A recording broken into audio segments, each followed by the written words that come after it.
নিশ্চয়ই আমার মুখ ঘুরায় দিলাম কার দিকে? যিনি আকাশ এবং জমিনের স্রষ্টা, সব কিছুর মালিক যিনি, তার দিকে আমি মুতাওয়াজ্জা হলাম। নামাজের অর্থই হচ্ছে মুতাওয়াজ্জা হওয়া, মুখ ঘুরিয়ে দেওয়া, চেহারা ঘুরিয়ে দেওয়া। আর নামাজের আরেক অর্থ হচ্ছে নিকটবর্তী থেকে আরো নিকটবর্তী হওয়া।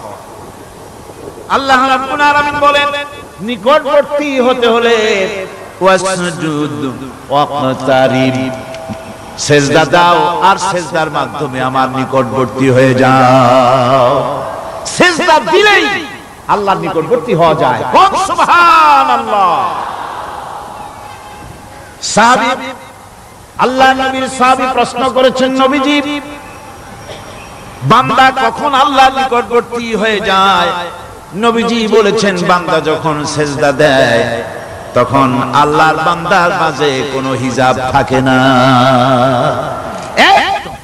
আল্লাহ পাকের নিকটবর্তী হয়ে যায় বান্দা যখন সেজদায় পড়ে যায়। সুতরাং নামাজ হচ্ছে নিকটবর্তী হওয়া, সালাত এটা হচ্ছে নিকটবর্তী হওয়া।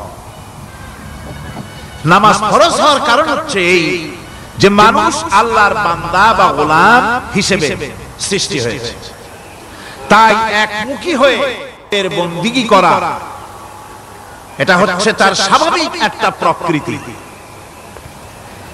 আল্লাহ রাব্বুল আলামিন এই প্রকৃতি দাবি মিটাবার জন্যই নামাজের ব্যবস্থা করেছেন। মানুষের ফিতরাত, মানুষের নেচার, মানুষের ফিতরাত হচ্ছে এই যে কারো না কারো কাছে মাথা নত করা,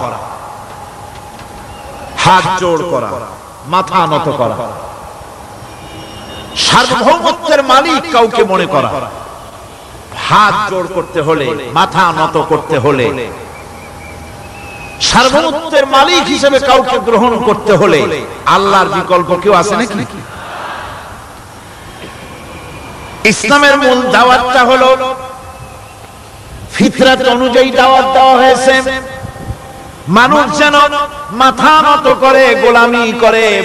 এজন্য আল্লাহ রাব্বুল আলামিন বলেছেন যে আমি মানুষ এবং জিনকে সৃষ্টি করেছি, তার কারণটাই হলো মা খালাকতুল জিন্না ওয়াল ইনসা ইল্লা লিয়াবুদ।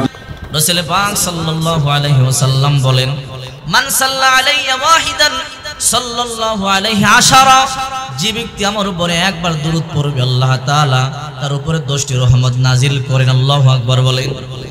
অন্য হাদিসে আছে নবীর উপরে একবার দুরূদ পাঠ করলে আল্লাহ তাআলা 10টি রহমত নাজিল করেন, 10টি গুনাহ মাফ করে দেন এবং 10 গুণ মর্তবা আল্লাহ তাআলা বৃদ্ধি করে দেয়। আল্লাহু আকবার বলেন। দুরূদের আরেকটা ঘটনা বলবো। আল্লাহর একজন ওলি ছিল, শিবলি নুমানি রাহমাতুল্লাহি আলাইহি। সুবহানাল্লাহ বলেন। শিবলি নুমানি রাহমাতুল্লাহি আলাইহি অনেক বড় একজন আল্লাহর ওলি ছিলেন। উনি একবার হজ করতে, হজের মৌসুমে হজ করবার জন্য মক্কায় গেলেন। মক্কায় গিয়ে দেখে একটা যুবক কোনো দোয়া পাঠ করে না, শুধু দুরূদ পাঠ করতেছে। আল্লাহু আকবার। আল্লামা শিবলি নুমানি রাহমাতুল্লাহি আলাইহি ওই যুবককে বললেন, যুবক তুমি কি হজ করবার নিয়ম কানুন জানো না? তালবিয়া পাঠ করতে পারো না?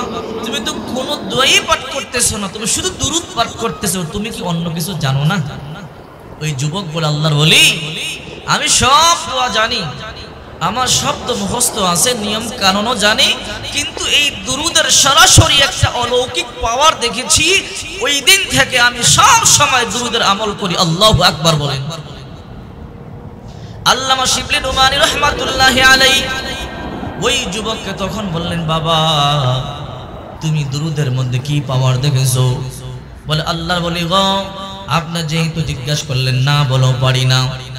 আমি আমার বাবাকে নিয়ে বিশাল বড় একটা কাফেলার সাথে হজ করবার জন্য মক্কার দিকে রওনা দিলাম। কয়েকদিন পথ চলতে চলতে মরুভূমির মধ্যখানে যখন আমরা আসলাম, আমার বাবা অসুস্থ হয়ে যায়।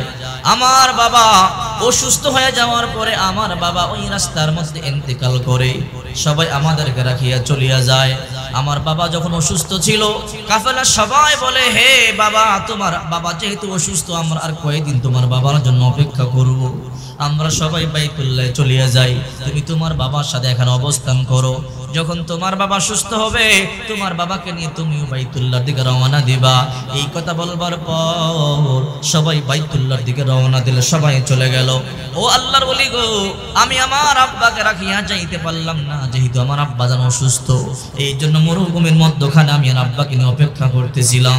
কিছুক্ষণ পর আমার আব্বা যান হঠাৎ যখন অসুস্থতার তীব্রতা বেড়ে গেল, আমার আব্বা যান যখন অসুস্থ হয়ে গেল, আমার আব্বা যান এই মরুপ্রান্তের মধ্যে ইন্তেকাল করলেন।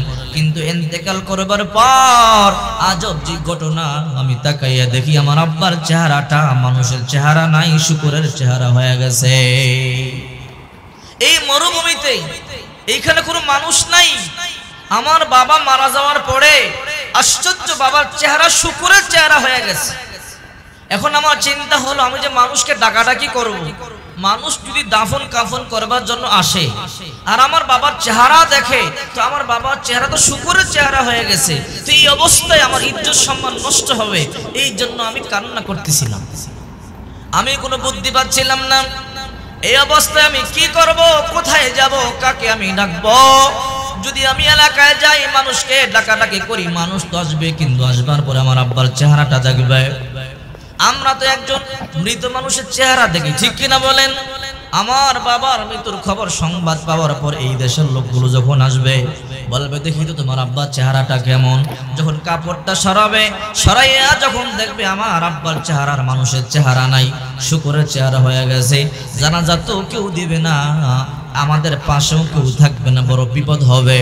এই জন্যে আমি আমার আব্বার লাশ নিয়ে মরুপ্রান্তে চোখের পানিগুলো সারিয়ে সারিয়ে কান্না করতেছিলাম। হঠাৎ করে ঘুমের করে স্বপ্ন দেখি একজন আল্লাহর বান্দা, সুশ্রী বালক, সাদা কাপড় পরিহিত, মাথার মধ্যে সাদা পাগড়ি পরিয়ে আমার সামনে এসে হাজির। আল্লাহু আকবার। আয়েশা বলে, কিরে যুবক, এই মরুভূমির মধ্যে কেন কাঁদো? তোমার চোখে কেন পানি? আমি বললাম, কে আপনি, কি আপনার পরিচয়? আমি আপনাকে চিনতে পারলাম না। তুমি আমাকে চিনতে পারো না, পারো বলো তোমার বাবার কি হয়েছে? ও আল্লাহর বান্দা, আমার বাবা আমরা হজ করবার জন্য যখন মক্কায় যাইতেছিলাম, এই রাস্তার মধ্যে আমার আব্বা যেন অসুস্থ হয়ে পড়ে, আমার আব্বা ইন্তেকাল হয়। আর ইন্তেকাল হওয়ার পরে আমার আব্বার চেহারাটা শুকরের চেহারা হয়ে যায়। এখন আমি কাকে ডাকবো, আমি কার কাছে যাব সাহায্যের জন্য? এই জন্য আমার বড় বিপদ। আমি কার কাছে গিয়া বলবো? আমার ইজ্জতের সম্মান হবে, ইজ্জতের ক্ষুণ্ণ হবে। এই জন্য আমি কান্না করতেছি। তখন ওই আল্লাহর বান্দা যাকে দেখলাম সুশ্রী বালক, তখন ওই বান্দা বলল, তুমি কান্না করো না, তোমার বাবার মুখের যে কাপড়টা আছে কাপড়টা সরাও। আমি যখন কাপড়টা সরাইলাম, ওই আল্লাহর বান্দা তাকাইয়া দেখে আমার আব্বার চেহারাটা শুকরের চেহারা হয়ে গেছে। আর ওই আল্লাহর বান্দা আমার আব্বার চেহারার মধ্যে হাতটা বুলাই দিতে দেরি সাথে সাথে চেহারাটা পূর্ণিমার চাঁদের মতো সুন্দর হয়ে গেছে। তো আমি জিজ্ঞাসা করলাম, হে যুবক, কে আপনি? এই মরুপ্রান্তে আমাকে বিপদের সময় সাহায্য করলেন, আপনি কে, কি আপনার পরিচয়? বলে, যুবক, তুমি কি চিনতে পারো না আমাকে? বলে, না। বলে, আমি মুহাম্মাদুর রাসূলুল্লাহ। আল্লাহু আকবার। যুবক তখন চোখের পানি সারিয়ে বলে, হ্যাঁ আল্লাহর নবী, আমি তো আপনাকে সংবাদ দেই নাই, আপনি কি করে জানলেন আমার আব্বা জান মরুপ্রান্তে অসুস্থ হয়ে মারা গেল? আর আমার আব্বার চেহারা শুকরের চেহারা হয়ে গেল। আল্লাহর পয়গম্বর বলেন, হে আমার উম্মত, দুনিয়াতে একদল ফেরেশতা আছে, আমার উপরে কেউ দুরূদ পড়লে সাথে সাথে দুরূদটা আমার রওজায় তার নাম ঠিকানা সহ পৌঁছায়া দেয়। তোমার বাবা দৈনিক 200 বার দুরূদ পাঠ করত, সকালে 100 বার, সন্ধ্যা 100 বার দুরূদ পাঠ করত। কিন্তু আজকে সন্ধ্যার দুরূদ আমার রওজা পাকে পৌঁছায় নাই। এই জন্য আমি ফেরেশতাকে জিজ্ঞাসা করলাম, কি রে ফেরেশতা, আমার যে উম্মত দৈনিক 200 বার দুরূদ পাঠ করে, একটা দিনও মিস হয় না, আজকে রাত্রে তার দুরূদ কই? ওই ফেরেশতা আমাকে বলল, আল্লাহর নবী, আপনার ওই উম্মতের জন্য বড় দুঃসংবাদ। বড় কি দুঃসংবাদ? আপনার ওই উম্মত মরুপ্রান্তে ইন্তেকাল করেছে, কিন্তু ইন্তেকাল করে শেষ নয়, আপনার ওই উম্মতের চেহারাটা শুকরের চেহারা হয়ে গেছে। তার সন্তান পিতার লাশ নিয়ে মরুপ্রান্তে বড় বিপদের মধ্যে আছে, কান্নাকাটি করতেছে। আল্লাহর পয়গম্বর বললেন, যুবক, এই সংবাদ শুনবার পরে আমি নবী রওজা পাকে আর শুয়ে থাকতে পারলাম না। আমার উম্মতকে বিপদ থেকে মুক্ত করবার জন্য আমি নবী নিজে রওজা থেকে চলে এসেছি। আল্লাহু আকবার। নবীর উপরে দুরূদ পড়তে রাজি আছেন তো ইনশাআল্লাহ? যত বেশি দুরূদ পড়বেন নবীর সাথে তাআল্লুক মহব্বত বেড়ে যাবে, আর এই মহব্বতটা কবরে গেলে নাজাতের জন্য উসিলা হয়ে যাবে। ঠিক কিনা বলেন?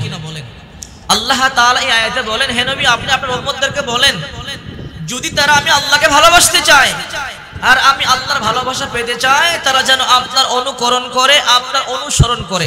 ফাত্তাবিউনি, তাবউনের ব্যাখ্যায় আরবি ব্যাকরণবিদগণ লিখেছেন এমন অনুকরণ, একটা লোক সামনে হাঁটতেছে আর একটা লোক পিছনে পিছনে হাঁটতেছে। সামনের লোকটা যেভাবে হাঁটে, হাত দুলায় মাজা দুলায়, ঠিক ওই রকম কপি করাকে বলা হয়